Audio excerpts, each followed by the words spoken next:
चलिए सुनिए, बायोडायवर्सिटी का टॉपिक है और आज इस टॉपिक को हम लगा देते हैं विराम। सुनिए, थोड़ा सा रिपीट कर देते हैं, कुछ बच्चा सब दया पढ़ाएंगे तो ना रिपीट यूट्यूब पर डाल दिए, कर लेना। सबसे पहला क्या है, कल पढ़ा चुके थे। उसके लिए जरूरी अवयव क्या है, पढ़ा चुके थे। भारत में क्षेत्र कौन सा है जैव विविधता वाला, पढ़ा चुके थे। हॉट स्पॉट पढ़ा चुके थे, याद है। और हम आपको बताए थे कि जैव विविधता आखिर, सुनिए ध्यान से, जैव विविधता या हॉट स्पॉट के बीच संबंध कैसा है। आप जानते हैं जब एक जीव की संख्या बढ़ जाएगा तो कैसे कैसे क्या उत्पादकता खत्म होगी, क्या होगी, पूरे कहानी समझ चुके थे ना। हम कल ही आपको बोले थे कि जो बच्चा आज समझ गया उसको आगे जैव विविधता खत्म है, उसके लिए बायोडायवर्सिटी में कोई जान ही नहीं रहेगा। लेकिन फिर भी समझिए, आज हम समझेंगे जैव विविधता के लिए संकट। आखिर ऐसा कौन सा कारण है जिससे आज जैव विविधता नुकसान में पड़ रहा है, खतरा में पड़ रहा है। तो आज हम लोग संकट पढ़ेंगे सबसे पहला बात। और दूसरा नंबर में इस संकट की जानकारी देने के लिए हमारे यहाँ कौन सा संगठन काम कर रहा है।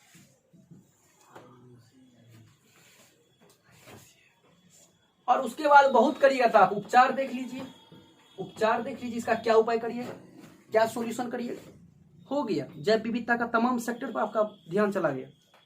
इसके अलावा अगर कुछ मिसलेनियस पर हम बात करेंगे तो कर लेंगे।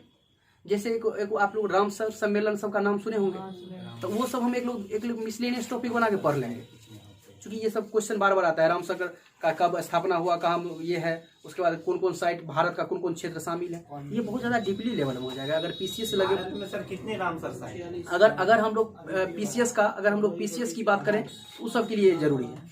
लेकिन आपके एग्जाम कॉम्पिटिटिव के लिए जितना पढ़ा रहे हैं काफी है, लेकिन उसको ही हम पढ़ा देंगे। आते हैं करंट अफेयर्स के साथ अपडेटिंग बता देते हैं। तो हम लोग अभी इतना मुद्दा पर चर्चा करेंगे, सुनिए ध्यान से।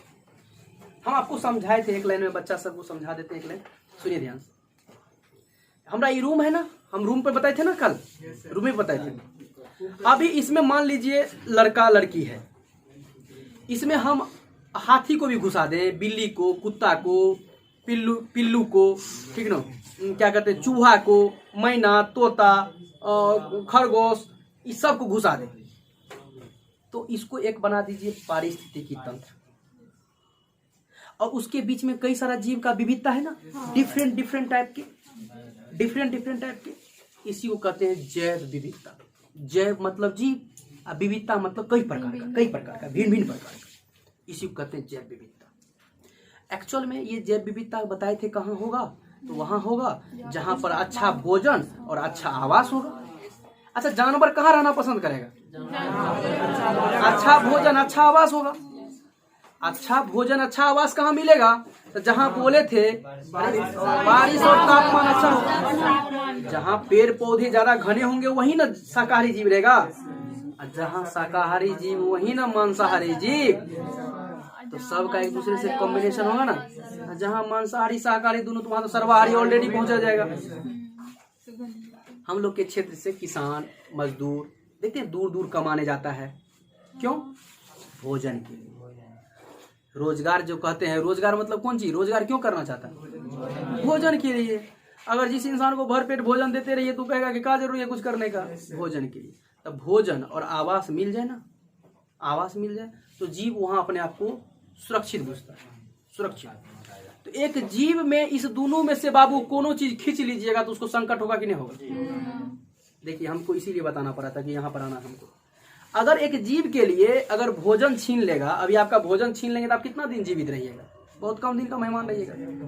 यदि आपको भोजन दे भी रहे हैं, आपका आवास छीन ले, तो रात में भी ठनका गिरा, तरका ना गिरा, बारिश का देखबे होते कभी, तो देये पर गिर जाएगा, क्योंकि आवास नहीं है, कहीं बाहर में रहेगा, देये पर गिर जाएगा, बिजली का तारे गिर जाएगा, कुछ काट लेगा, नहीं कुछ काटा कुत्ते आगे, समझ रहे बात को।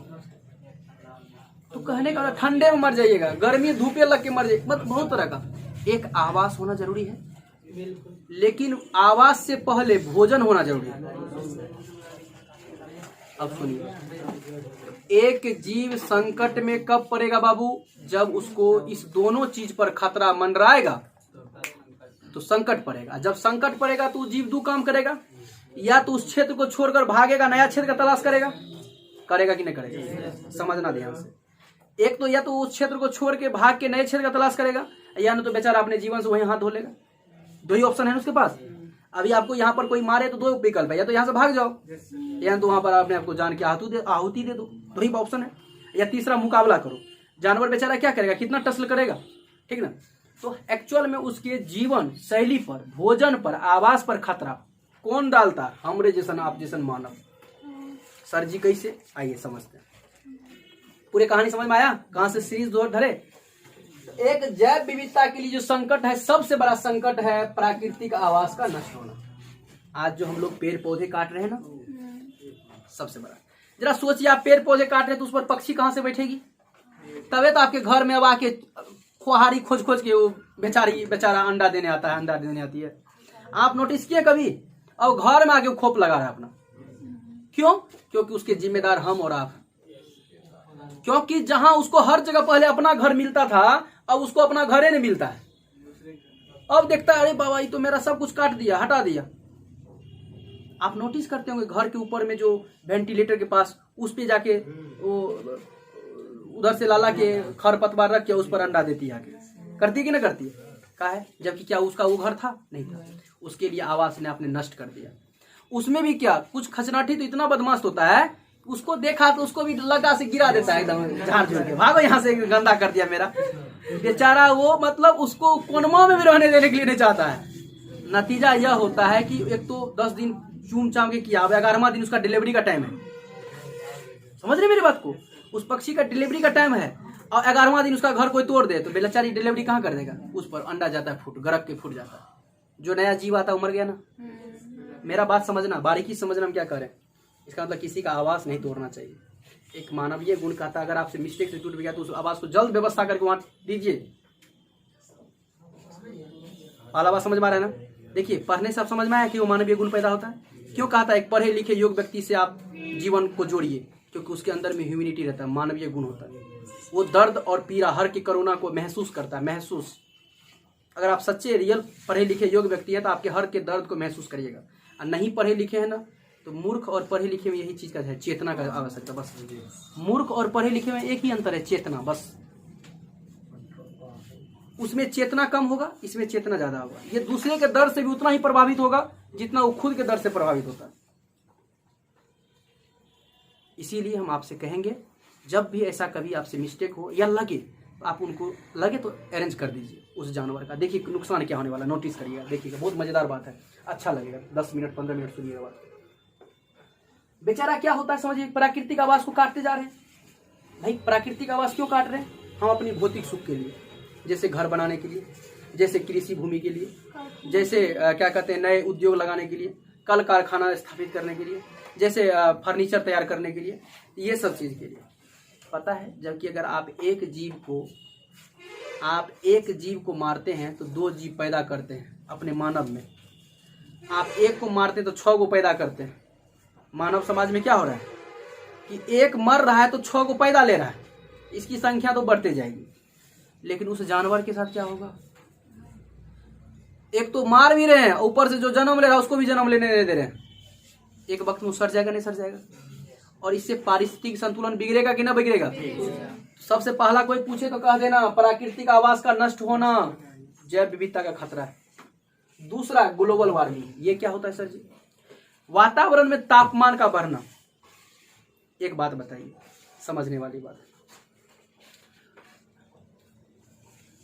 ऊंट को चाहिए, मान लेते हैं गर्मी वाला क्षेत्र, उसको अगर हम कश्मीर वाला क्षेत्र में ले आएंगे, उसको सरवाइव करने में आप समझ रहे हैं ना क्या दिक्कत होगा? अच्छी बात, बहुत बढ़िया बात, समझ रहे हैं आप। वो भेड़िया को उठा के लेके राजस्थान लेके चले जाए तो आप समझ रहे हैं उसको कितना दिक्कत होगा? मेरा बात समझना हम क्या कहना चाह रहे हैं, आप समझना हम क्या कहना चाह रहे हैं।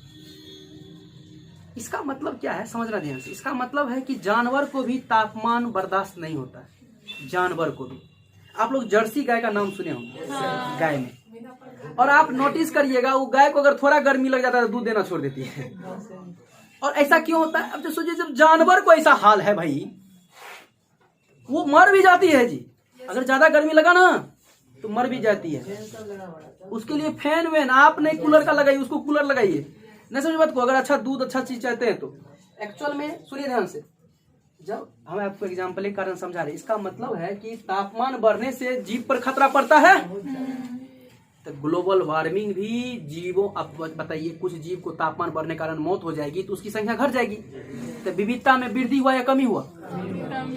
अभी इसमें 10 तरह का जानवर था, एगो जानवर घट जाएगा तो नहीं, वो जानवर न बचेगा। तो एगो जानवर को कौन घटा दिया? Global warming. इस 9 गो में एगो 2 जानवर ऐसा है जो बिना पेड़ पौधा का रह ही नहीं सकता है। अब पेड़ पौधा काट दीजिएगा तो क्या हो जाएगा? वो भी घट गया तो 8 गो न बचेगा। तो नष्ट आवास करने, नोटिस कर रहे हैं, चौतरफा प्रहार कर रहे हैं हम लोग जानवर पर, चौतरफा। एक बंदर आज गांव में रहने लगा, आपको पता है कि नहीं है? आज बंदर पूरे गांव में रहने लगा, लोगों के छत पर, वहां वहां वहां। क्यों भाई? क्योंकि आप उसका सब घर तर खा के अपने पेट में ढकार गए। कहाँ जाएगा वो? क्या करेगा? जहां उसका आवास था वो आवास आपने नष्ट कर दिया, मजबूरी हो गया उसके पास। उसके लिए वहां अगर है भी तो भोजन का सामग्री नहीं है उस वन में। क्यों? सुनिए ध्यान से, उनको भोजन जो चाहिए, भोजन जो चाहिए वो भोजन वाला आप तो वृक्ष लगाते ही नहीं है। वृक्ष तो आप लगाते ही नहीं है। जो वृक्ष चाहिए वो आप लगा रहे हैं? नहीं लगा रहे। आप हमको ये बताइए कहाँ से भोजन करेगा? उस जंगल में अगर रह भी गया तो भोजन कहाँ से करेगा? इस कारण से भोजन की तलाश में, अगर उसको आवास है भी तो भोजन की तलाश में गांव की ओर आ जाता है। अब समझ में आया? तो कभी भी किसी बंदर या किसी इसको देखकर आप ऐसा हैरान तो अब नहीं ना होंगे, आप तुरंत उसके दर्द को समझ जाएंगे ना। पक्का समझ जाना चाहिए। देखिए पर्यावरण पढ़ने से हम लोग यही ह्यूमिनिटी आता है। अगर हम देखते हैं किसी जानवर को अगर ग्रामीण इलाका में, तो कोई कहता है अरे देखो चमत्कार हो गया, तो बजरंग बली आ गए गाँव में, अरे बेवकूफा नहीं तन, तू तो बर्बाद कर दिया उसको, ठीक ना। सबसे पहली बात है, पहले लोग खेतों खलियान में लोग केला, आम, लीची, कटहल ये सब लगाता था, तो बेचारा एकदम बंदर का भी अपना पेट भर जाता था केला सेला खा के, हैं आराम से एकदम बन से। अब लोग जो है ना खाने वाला फसल भी नहीं लगा रहा है, लगा भी रहा है तो अपने घर के आसपास ताकि जोगे और फिर हम तोड़ के हम खाएं। तो नतीजा क्या हुआ? बेचारा को रहने के लिए तो आवास है लेकिन खाने के लिए भोजन नहीं है। तो तलाशता है कहाँ आसपास का बस्ती है, देखा बस्ती है तो वहां रहता है, देखता है कोई कुछ ले जा रहा है तो आके लपक लेता है, खा लेता है, किसी तरह से जी रहा। तो हम लोग कहते उपद्रव मचा रहा है बंदर, परेशान कर रहा है बंदर। क्यों कर रहा है? उसको भोजन अगर वहां मिल जाता तो आज क्या जरूरी था? और उसके लिए जिम्मेदार क्या बंदर है? नहीं। इस सब करामत हमरे जैसा 2 टंगा वाला लोग कर रहा है, समझ गए ना। इस 4 टंगा को बर्बाद 2 टंगे कर रहा है, समझ गए ना। आइए समझिए ध्यान से, नगरीकरण भाई सबसे खतरनाक काम है। हर आदमी का सपना है हम शहर में रहें। अरे आदमी का तो छोड़ो, यहाँ लड़कियों से पूछता है भाई शादी किससे, तो शहर में करेंगे, गाँव तो जेबे नहीं करेंगे। प्रॉब्लम अगर गाँवों वाली लड़की है तो कहती हम शहरे में जाएंगे। भाई जब शहरे में जाएगी तो गाँव कहाँ से फिर होगा? तो गाँव तो विलुप्त हो जाएगा। अब भारत गाँवों का देश है, भारत शहरों का देश थोड़ी कहते हैं, भारत गाँवों का देश है। और उस गाँवों देश वाला भांज में सबसे चॉइस पूछिए कहाँ? शहर में। कहाँ? शहर में। भाई गाँव में क्या दिक्कत है? क्योंकि गाँव में गोबर पाथर करना पड़ेगा। अरे सबके घर में थोड़ी गोबर पाथर करना तुमको पड़ेगा घर। अरे भाई शहर है, गाँव है। इसीलिए सरकार सोच रही है गाँव का फैसिलिटी शहर से ज्यादा कर दो, तब शहर लोग आए तो अपना उसको कष्ट हो, ना समझे। तो सुनिए ध्यान से, अच्छी बात है ये जो सब आदमी नगरीकरण पर जोर दे रहा है, क्योंकि लोगों का मांग हो गया। आप जानते हैं व्यवसाय क्या करता है? मांग के अकॉर्डिंग, क्योंकि आपकी जो मांग है वही ना पूरा करेगा लोग। बिजनेसमैन आज मांग को देखते हुए बड़े बड़े अपार्टमेंट, बड़े बड़े जो आप देखते हैं बड़ा बड़ा बिल्डिंग 50 मंजिल 40 मंजिल 30 मंजिल बना के बेचता है। ये सब क्या हो रहा है? यही नगरीकरण का देन है। क्या कर रहा है? आसपास का वृक्ष त्रिक्ष सब कटा देता है, किसान से खरीद लेता है प्लॉट का प्लॉट जमीन, एकड़ का एकड़, और उसके पे क्या करता है? बड़ा बड़ा बिल्डिंग बनाता है, बड़े बड़े चौबंदी करता है, और एगो दिखाने के लिए एगो बगल में पार्क बना देता है। सब बर्बाद कर दिया। तो वही वाला बात हो गया कि पहले गुटखा खिला के कैंसर कराएंगे, बगल में वो कल्याण के लिए वो इलाज खोल देंगे। मतलब 1000 आदमी को कैंसर कराएंगे और 2 आदमी का इलाज कर देंगे, 998 को मरने देंगे। नहीं समझे बात को? ये तो वही भांजना हो गया। मतलब पूरे तू जंगल को चौक तरफा एकड़ का एकड़ काट दिया, अब बगल में वो मुखोटा पार्क बना दिया। उसमें भी वो पार्क में कैसा? वो पार्क में ऐसा जो तू ही जा सकता है, कोई जानवर नहीं आ सकता है। नहीं समझे? वो पार्क भी कैसा? वो पार्क वैसा पूरे सफेद एकदम घास कटिंग रहेगा। हाँ, ग्रास कटर से ग्रास कटर करेगा, वो थोड़ा लोलकी पौधा का बढ़ेगा तो उसको कैंची से छांट देगा। मतलब वो भी तुम्हारे हिसाब से होना चाहिए। मतलब आदमी घर से रहते रहते अब जंगलों को अपना घर बना रहा है। और उसमें भी क्या?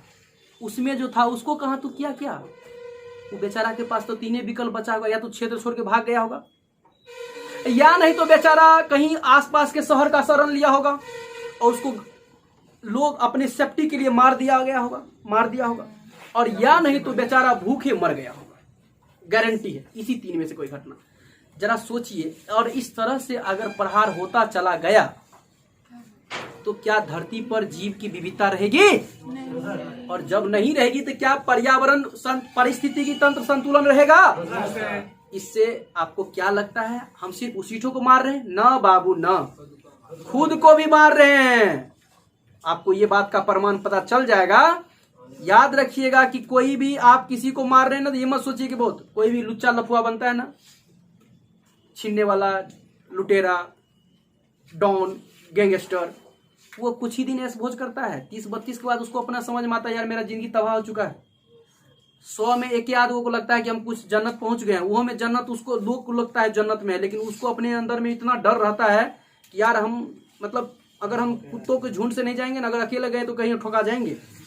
आपका जीवन सुलभ है, एक मानव, सभ्य मानव कहीं भी जी सकता है, ठीक ना। उसके जिंदगी चुनौतीपूर्ण है, और उसके साथ जो 998 को बच गया था डॉगिस टाइप का, उसका तो जिंदगी नरक है। वो कहीं का नहीं है, ना आट का, ना घाट का, ना बाट का, वो कहीं का नहीं है, ना इस छोर का ना उस छोर का। सच बता रहे हैं। इसीलिए जीवन को एक दिशा दीजिए, जीवन को एक रूप दीजिए। और दूसरी बात हम आपको बता देते हैं, ये जानवर को नगरीकरण भी बर्बाद कर रहा है। नगरीकरण, ये शहरीकरण, अच्छा औद्योगिकरण तो और है। जो थोड़ा बहुत बसता, देखिए ना चौतरफा, इसीलिए बोले थे, मतलब पब्लिक मूवमेंट में किसी आदमी को मारते हुए देखे?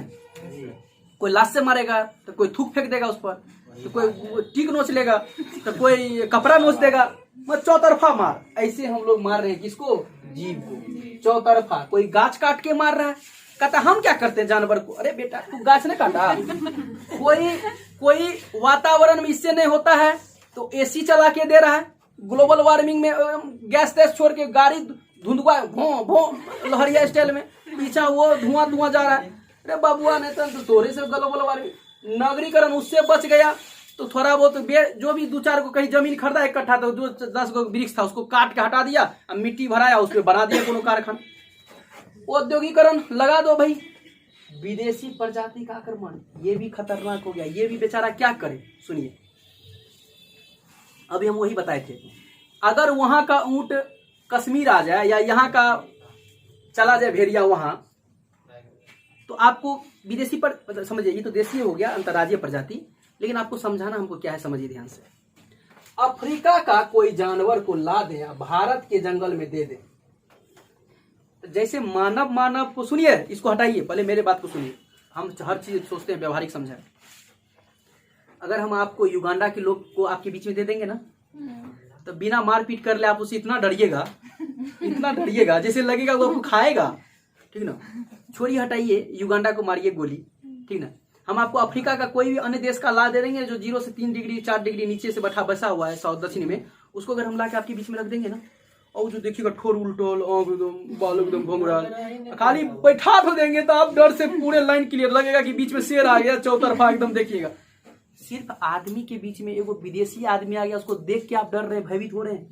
आप 2 काम करिएगा, या तो आप सोचिएगा यार इसको मार दो नहीं तो हम लोग मर जाएंगे सब आदमी, या अगर वो खतरनाक हुआ, आप जैसे उस पर हमला करिएगा तो आपको कोई भंगर लेगा, आंख नोच लेगा, नाक नोच लेगा, कहीं दांत काट लेगा, खून निकाल देगा। ऐसा करेगा कि नहीं करेगा अपने सेफ्टी के लिए? जब एक विदेशी आदमी को आपके बीच में, आप दोनों के बीच में ज्ञान नहीं था, कॉम्बिनेशन अच्छा नहीं था, ला दिए, तो आप पे खतरा, उस पे खतरा मंडरा गया। आप हमको बताइए, कोई विदेशी भिन्न टाइप का जलवायु के अकॉर्डिंग जो जानवर होगा, जब आदमी का क्वालिटी बदल गया तो जानवर भी बदलेगा कि ना बदलेगा? वो जानवर बाबू हम ला के अपना जंगल में छोड़ देंगे, 2 बात होगा कि नहीं होगा? या तो हम लोग के जंगल का जानवर भयभीत हो जाएगा, ये कौन नया चीज आया, या वो कहेगा ये सब तो हम नहीं देखे थे जिंदगी में कभी। तो अब दोनों सोचेगा क्या करें, हमला कर दें।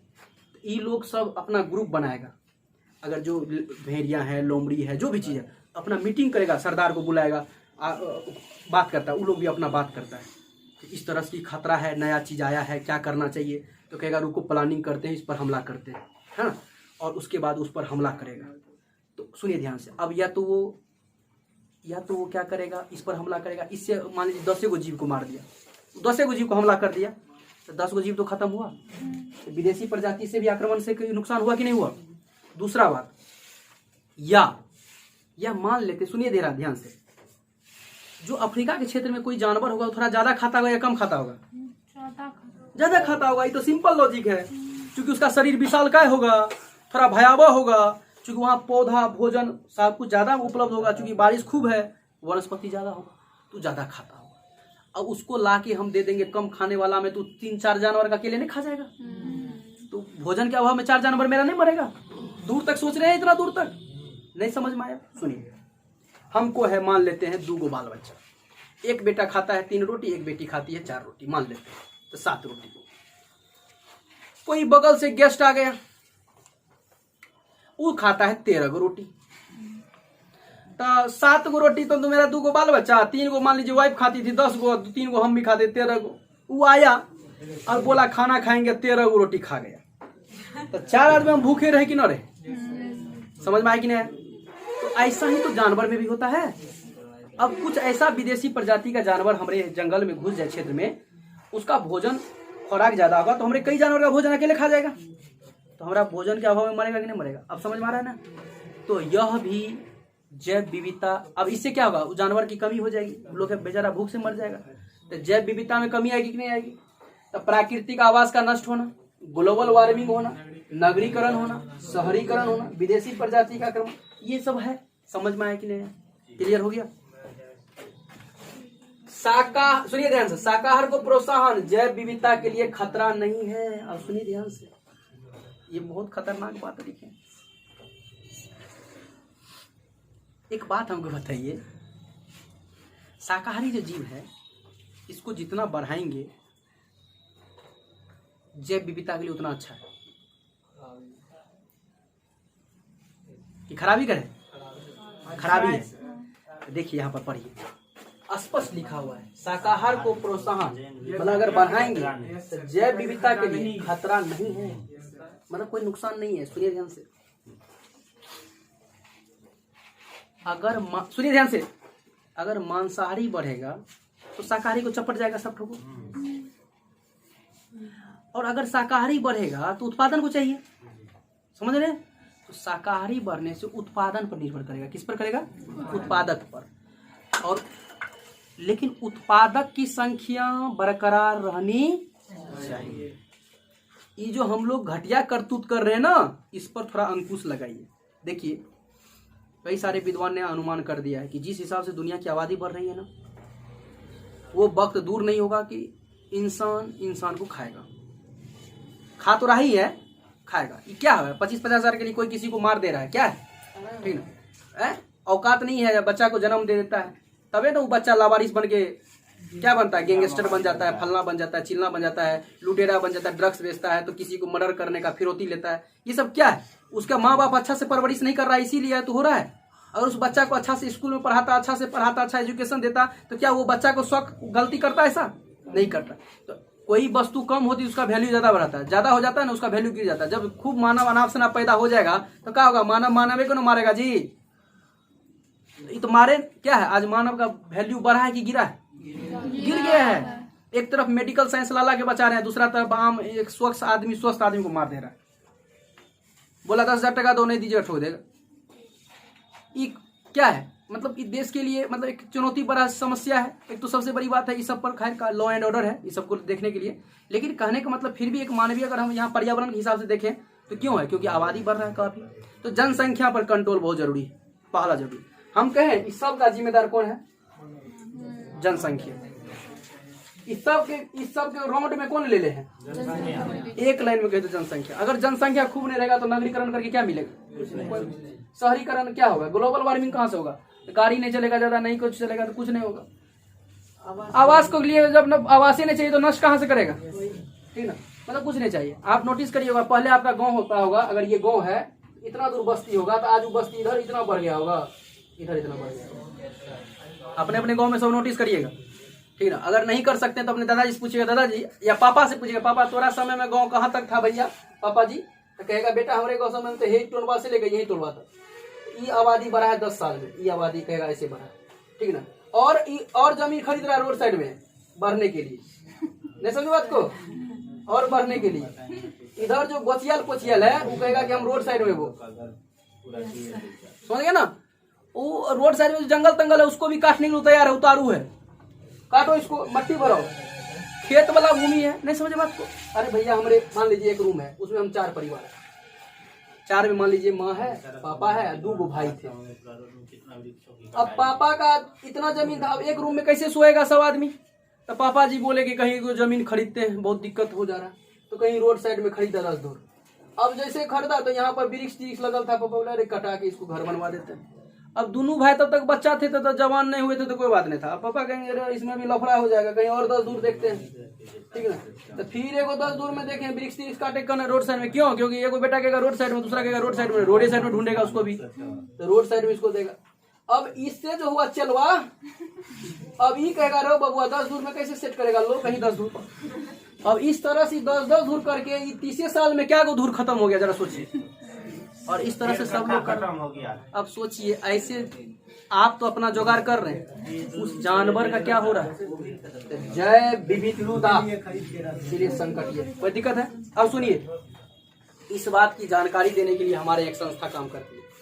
संस्था क्या कहिएगा, एक संगठन है जिसका नाम है IUCN। बहुत क्वेश्चन आता है, सबसे पहला इसका एग्जाम फुल फॉर्म आता है international union for conservation of union. I से इंटरनेशनल, यू से union of conservation of nation, N से नेशन। एक्चुअल में क्या है सुनिए ध्यान से, जो जीव पर खतरा मर गया, जो जीव खतरा में है या जो ज्यादा खतरा में है या जो विलुप्त हो गया है, उन सभी के बारे में ये क्या करती है, जानकारी देती है। मतलब इसको रेड डाटा बुक लिस्ट जारी करती है। कौन सा चीज जारी करती है, यह क्वेश्चन आता है कि रेड डाटा लिस्ट कौन प्रकाशित करता है, IUCN। क्वेश्चन आता है बाबू बोर्ड पर, रेड डाटा लिस्ट कौन जारी करता है, IUCN जारी करता है।